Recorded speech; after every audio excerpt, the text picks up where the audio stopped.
Hello everyone, we're joined by Steve DeRosa and Felicity Kelly from the innovation team at Motability Operations to tell us all about the new app technology supporting accessible charging for all. If you have a question for them, don't forget to submit it now. Thanks for joining us. You're welcome. I know a lot of people will be really interested in this session. Can you start off by telling me about your roles at Motability Operations and what you're setting out to achieve? And we'll start with Steve. Yeah. Good morning, everyone. My name's Stephen DeRosa. I'm part of the innovations team. I've been working in that space now for about 8 months, and what we're doing is trying to find innovative ideas for customers to enhance our scheme proposition for our customers. Brilliant. And you, Flick? So I also work in the innovation team, so I do a couple of different things. So I look after our connected vehicles team, where we look at how we can use data from cars to help deliver an amazing customer experience. And at the moment, we're also building a mobile application that's designed to make using your EV easier and more enjoyable. Perfect. So Flick, tell us why Motability Operations is so focused on innovation. Yeah, it's a great question and we're super passionate about it. So I think it's fair to say that kind of the pace of change has really sped up, if you think, over the last kind of few years, and particularly with the introduction of electric cars and with more and more electric cars being available, and I guess the government targets. It's really important that we make sure that, I guess, our customers are an important part of that journey, and that the cars that we're leasing and the associated products and services work for them. So we spend lots of time working with startups or smaller companies that have different products or services that we think could help improve our customer experience or make things a bit easier or just make things a little bit simpler.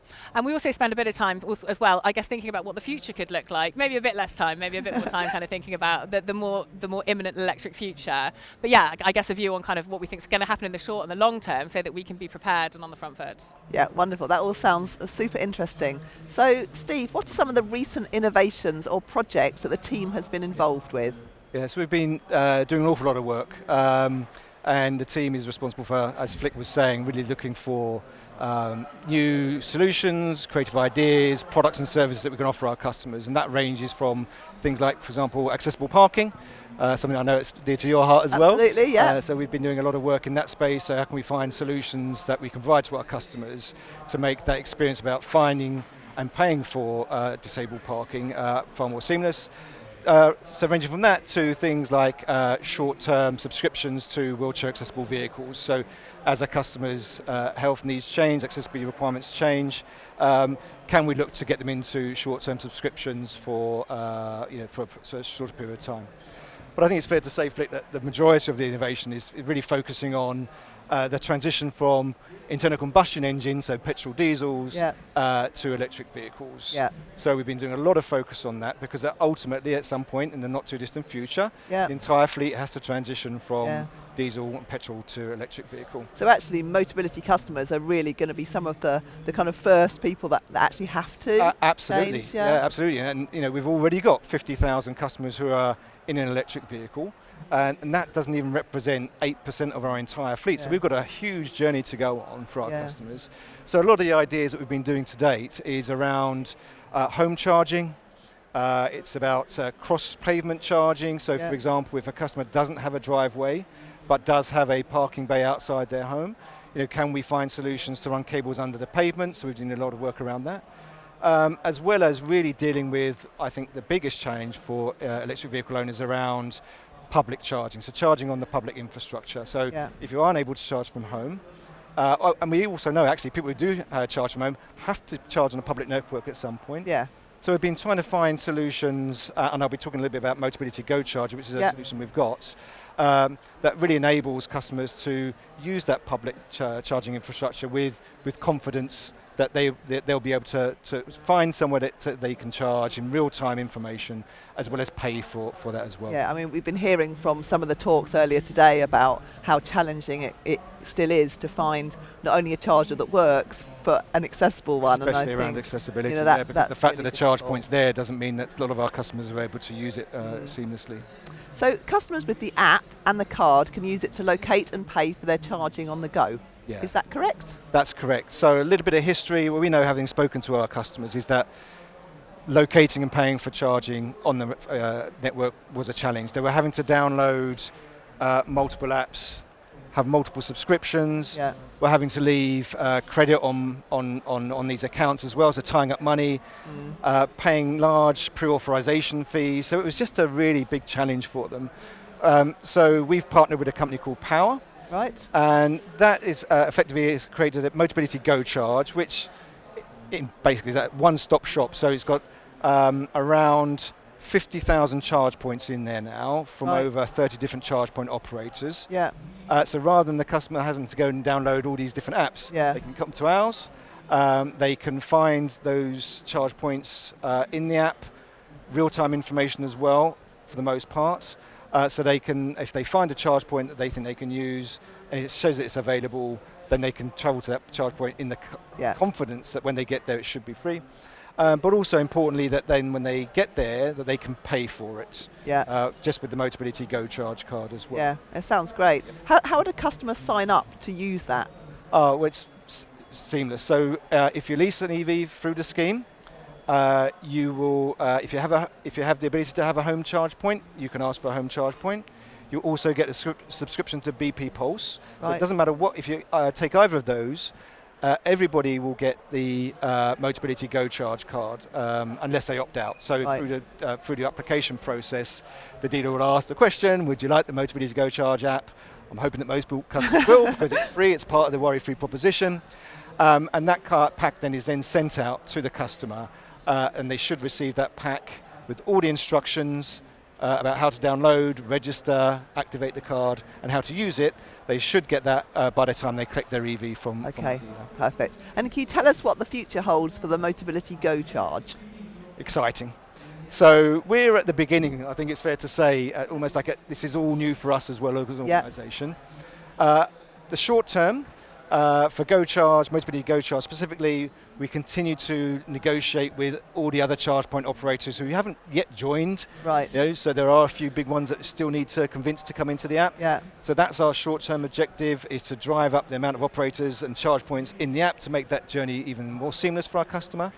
But mid-term, what we're looking to do, we're looking to transition all the great functionality that's in the current app into a new app, which Flick is going to be talking about in a moment. Perfect. But short-term, looking to expand the network continuously to make it easier for our customers. Lovely. So Steve mentions this new app, Flick. So can you tell us about the MoGo app and what this is? Yes. Well, I mean, maybe it's helpful to sort of, I guess, start at the beginning because you talked about accessible charge points. And I guess we didn't really set out to say, well, we want to build an app. We talked to lots of customers who said navigating the public charging network and finding accessible charge points is really challenging.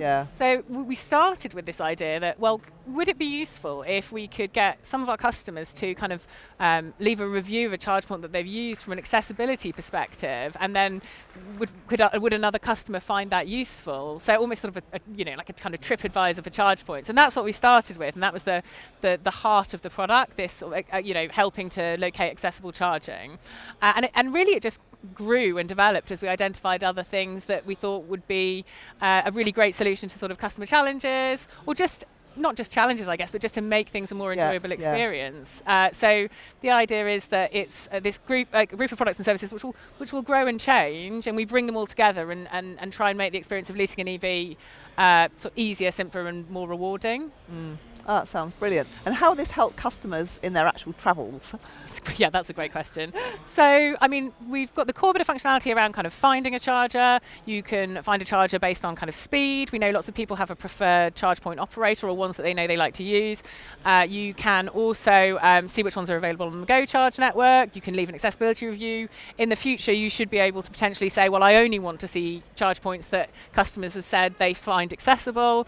And I guess beyond that, there's all sorts of things. So as SDR says, we're going to bring in the GoCharge functionality, so you don't have to pay for your charge, and even things like finding an accessible venue. So we're partnering with a company called Sociability, and potentially others, to pull in accessible venue information, so you can have a cup of coffee perhaps while your car charges. And beyond that, even things like EV routing. It's a little bit different in an ICE car, so maybe you want to get to your destination and not need to worry about finding a charge point. So we've partnered again with another company to deliver EV specific routing. Right. Hopefully we can make really customized.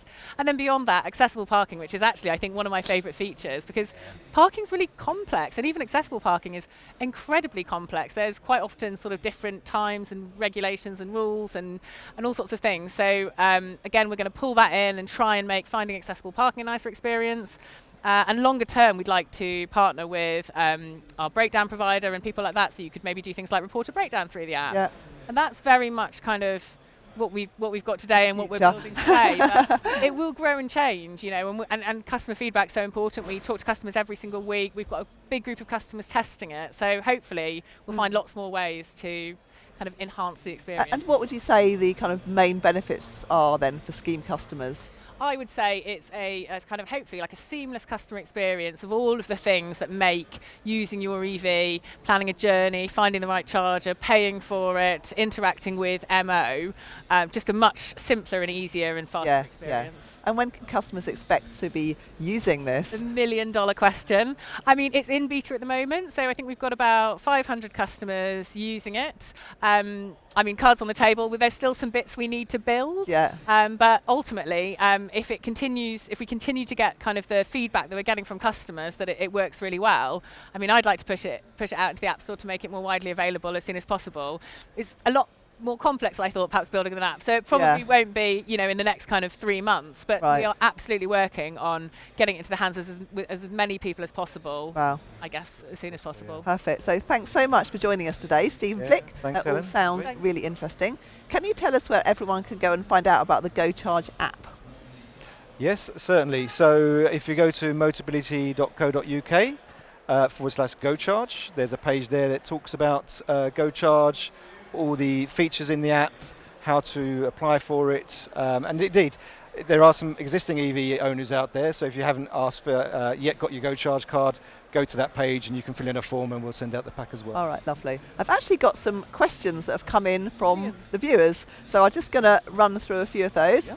So the first one is, how long does it take to charge an electric car? Do we know? Well, yeah, Yeah, I mean, it very much depends on the make, model, the battery range, etc., etc. But there are various websites. Off the top of my head, I just genuinely don't have it, but maybe we can find somewhere to post that. Yeah. Because there are links that we have that enable a customer to put in what their make and model is, and almost say, well, if I start a journey, I've only got 60% of battery range. Yeah. How far will that get me? Yeah. And it even has a route planning feature in there as well, so the customer knows if they've got to get from A to B and they only start with 60%, where they're going to have to stop off and charge. Yeah. But I mean, there is no specific scientific answer about how long it takes to charge an EV or how far will it go. Yeah. Because it also depends on how quickly the charge point that the customer is using, how quickly dispenses that energy. So, for example, there are curbside ones, or even home chargers that maybe only charge at 7 kilowatt hours. Where if you're for example, on the motorway and you stop off and you use GridServe or Ionity or Osprey, they have ultra rapid chargers that charge up to 100, even up to 350 kilowatt hours. So it very much depends. So massive variation. Yes, indeed. And if you look in the GoCharge app, though, it will tell you what the speed of that charge point is. So you can very easily say, well, I only want to charge at the rapid ones because I want to be in and out within 20 odd minutes. I've got another question now. How do I get a GoCharge card? Okay, I think we've maybe sort of spoken about that already. Yeah. So if you if you are just leasing an EV for the first time, you will get that as part of your worry-free motoring proposition. So people can't really phone up to get one. Well, they can. Yeah. So there's a couple of ways they can do it. If they've already got if they're leasing an EV for the first time, just when you put the application through, that will automatically be sent out. Yeah. If you're an existing EV owner, then you can either phone Motability care line, or you can go to the motability.co.uk website / GoCharge, and there's a form on that page. They can fill in their details, and that will ultimately send the card. So I've got a hybrid. Can I still get one? It's not really for hybrids. It's for pure electric. And then someone said, "Can I get a GoCharge card if I'm not on the scheme?" No, for the Motability GoCharge, it's for customers only. And will my dealer give me a GoCharge card? They won't give you the card there and then, but they will talk you through the process. So when you put the application on, the dealer will be asking you, because it's part of the application process, they'll be asking, does the customer want the GoCharge card? Right. They can opt out if they don't want to, but why would you? I think I can answer this question, but is there a charge for a GoCharge card? It's free, so there's yeah, no subscription to pay. It's very seamless. The only thing the customer has to do is to pay for the energy they use when they charge the vehicle. And do I get any discounts on charging with a GoCharge card? Great question. At the moment, no.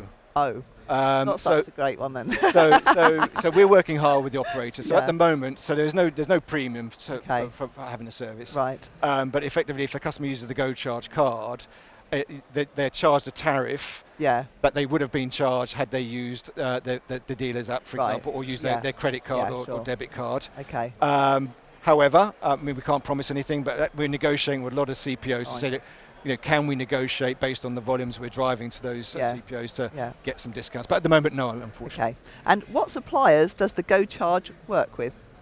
Another great question. Again, if you go to motability.co.uk, GoCharge, you'll see them on there. But to name a few, GridServe, Ionity, Osprey, ChargePoint Scotland, Source London, there's a plethora of them, around 30. I think maybe it's easier to answer the question around which of the big players aren't on the network at the moment. So BP Pulse aren't on there at the moment, but we're working hard with them. Yeah. Who else? Ubertricity, so they are massive, but we'd love to get them on, but we don't know when we can. Okay. So those, and PodPoint. So those are the three ones that aren't on the network, but pretty much all the other major suppliers, Shell, EV, for example, are on there as well. Wow. Thank you both for joining us again and for answering all my questions and the viewers' questions, who are clearly very interested in what you had to say. They are. Thanks. We're going to take a break now, and Mark and I will be back at 1 o'clock for a live tour of our powered wheelchair and scooter area with Jim Wood. I'm off for some lunch.